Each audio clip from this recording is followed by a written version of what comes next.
சாக்கடை அரசியல் கேள்விப்பட்டிருக்கேன். கர்மம் விழுந்த அரசியல் இதுதான் நான் முதல் கேள்விப்படுறேன். இந்த விடயத்தை நாங்கள் தெளிவுபடுத்தாட்டி இனியும் நாங்கள் பைத்தியம் ஆயிடுவோம் இந்த மருத்துவரால. ஸோ அதை கட்டாயம் பார்க்கணும். இப்போ பார்த்தீங்கன்னா இருந்தால் இந்த மருத்துவர் வந்து ஒரு விடயத்தை சொல்கிறார். சொல்ல போனால் ஈழத்தமிழர்கள் சினிமா பைத்தியம் அல்ல. அதை முதல் புரிந்து கொள்ள வேணும் உலகத் தமிழ் மக்கள்.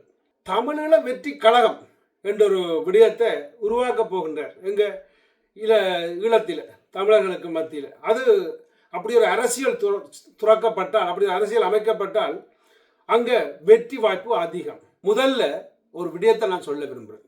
அதாவது தமிழ்நாட்டில் உள்ள மீடியாக்களே உங்களுக்கு ஓங்கி ஒரு கையெடுத்து கும்பிடு.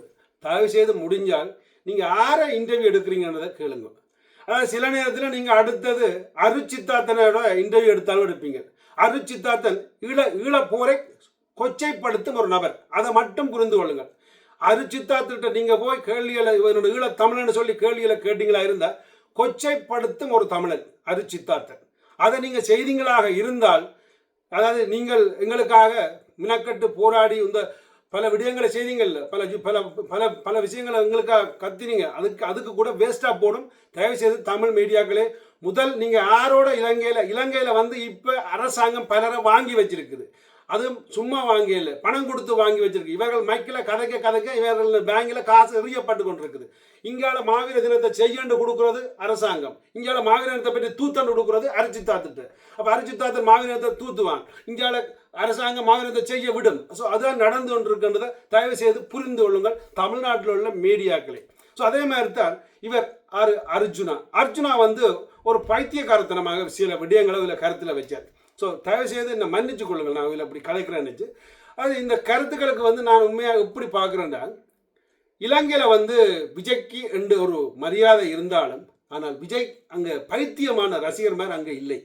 அதை மட்டும், அதாவது இலங்கை வந்து கிட்டத்தட்ட இப்போ பார்த்தீங்களா, பவான் அவர்கள் சொன்னார், தமிழ்நாட்டு மக்கள், நான் சொல்லலையா, பவான் சொன்னார், தமிழ்நாட்டில் அரசியல் லேசாக இருக்குது, சிம்பிளாக ஒரு நடிகன் வந்துட்டு போகிறான்னு பக்கத்தில் உள்ள ஆந்திர மாநிலத்திலேருந்து சொல்கிறாங்க. பவான் கல்யாணியை அவர் சொன்ன கருத்தை தான் நான் அதில் சொல்கிறேன். ஸோ அவர் என்ன சொன்னார்? ஸோ அவர் சொன்னது தமிழ்நாட்டில் ஈஸியாக இருக்குது என்றால் விஜயத்தான் அவர் சுட்டி காட்டுறார். ஸோ அதே மாதிரி நாங்களும் அந்த மாநிலத்தாக்கள் மாதிரி தான் யாழ்ப்பாணத்திலையும் இல்லாட்டி இலங்கையிலும் இருக்கிறார்கள்.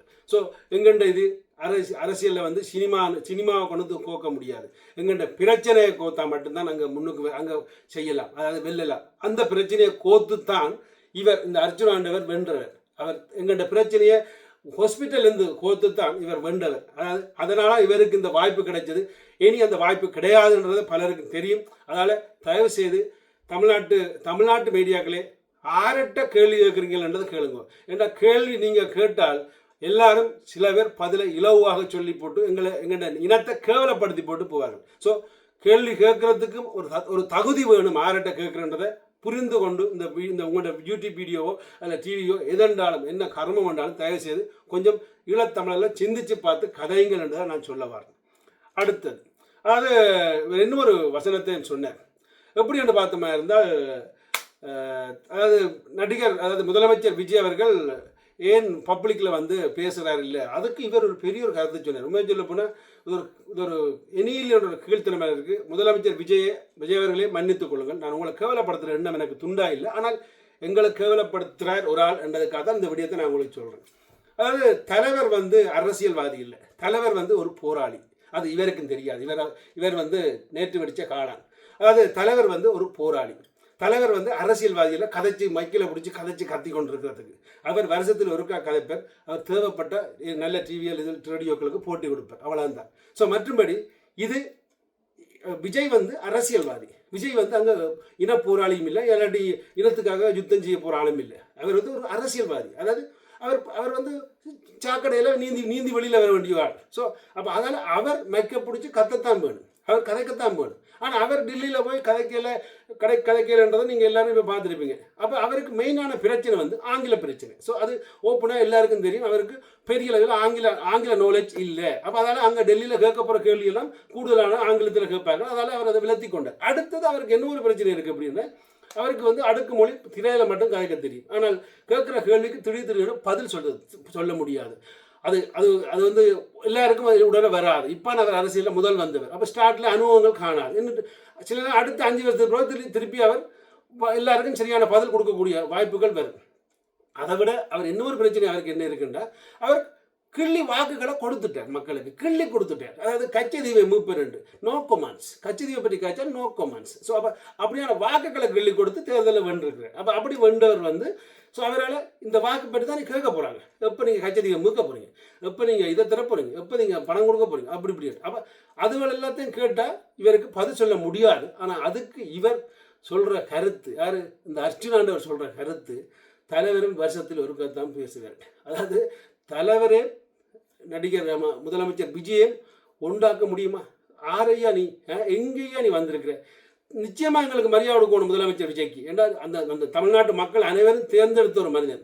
சிவகுமார் அவர்கள் சொன்னார். ஸோ அதைத்தான் மக்கள் தேர்ந்தெடுத்தா அது மகேஸ்வரன் தீர்ப்பு. அதாவது அந்த தமிழ்நாட்டு மக்களுக்கு நாங்கள் மரியாதை கொடுக்குறோம், முதலமைச்சர் அவருக்கு நாங்கள் மரியாதை கொடுக்குறோம். ஆனால் அதே சமயம் இந்த விஷயத்தில் அவர் கொஞ்சம் கவனமாக இருக்கணும். பாருங்கள், இப்போ இவரை போன்ற இந்த அர்ச்சனா போன்ற ஆட்கள் இப்படி கதைக்கும் பொழுது, எங்களை போன்ற ஆட்கள் இப்படி கதை கேட்கல, தமிழ்நாட்டு மக்களுக்கும் ஈழத்து தமிழர்களுக்கும் இது ஒரு பிரச்சனை மாதிரியே தோற்றுவிக்கிறார் இந்த அர்ச்சனா நபர். உண்மையை சொல்கிறேன். இதை விட கேவலமாக இன்னும் அடுத்தவர் செய்வார். அப்போ கவனமாக இருங்க. அதாவது மக்களே, எங்கள் மீடியாக்களே, தமிழ்நாட்டு மீடியாக்களே, நீங்கள் போட்டி எடுக்க வேணான்னு சொல்லல, போட்டி எடுங்க. உங்களுக்கும் உங்களோட தொழில் நீங்கள் செய்யத்தான் வேணும். ஆனால் ஆர்கிட்ட கேள்வி கேட்குறீங்கன்றதை முதல் சிந்திச்சு பாருங்கள். நாளைக்கு போய் நீங்கள் ஒரு விஷயத்தை கேட்கல அவர்கள் எல்லாம் இப்போ உதாரணத்துக்கு ராஜபக்சாட்ட கொண்டு மக்கள் விட்டீங்கன்னா என்ன செய்வாங்க? நீங்கள் இனப்படுகொலை செய்தீங்களா செய்யலையா என்று கேட்டால் என்ன சொல்லுவார்? நோ நோ நோ நோ நான் எங்கே செய்கிறேன், சனங்கள் தான் மறந்துடுச்சு செத்து போச்சு என்று தான் சொல்லுவேன். ஸோ அப்போ இதெல்லாம் தேவையோ? அப்போ இந்த கேள்விக்கு வேட்டேன் அப்படி கேள்வி கேட்குறா இருந்தால், ஏன் இனப்படுகொலை செய்து இன்னும் ஜெயிலுக்கு போகாமல் இருக்கிறீங்கன்னு கேட்டால் தான் அடுத்த அது கேள்வி. ஆனால் நீங்கள் அப்படி கேட்காமல் அவர்களுக்கு சார்பாக கேட்டீங்களா இருந்தால் முழு ஈழத்தமிழர்களையும் இழிவுபடுத்தாமல் விடமாட்டாங்க என்றதை உங்களுக்கு தாழ்மையோடு சொல்லிக்கொண்டு உங்களது விடவர்கள். நன்றி, வணக்கம்.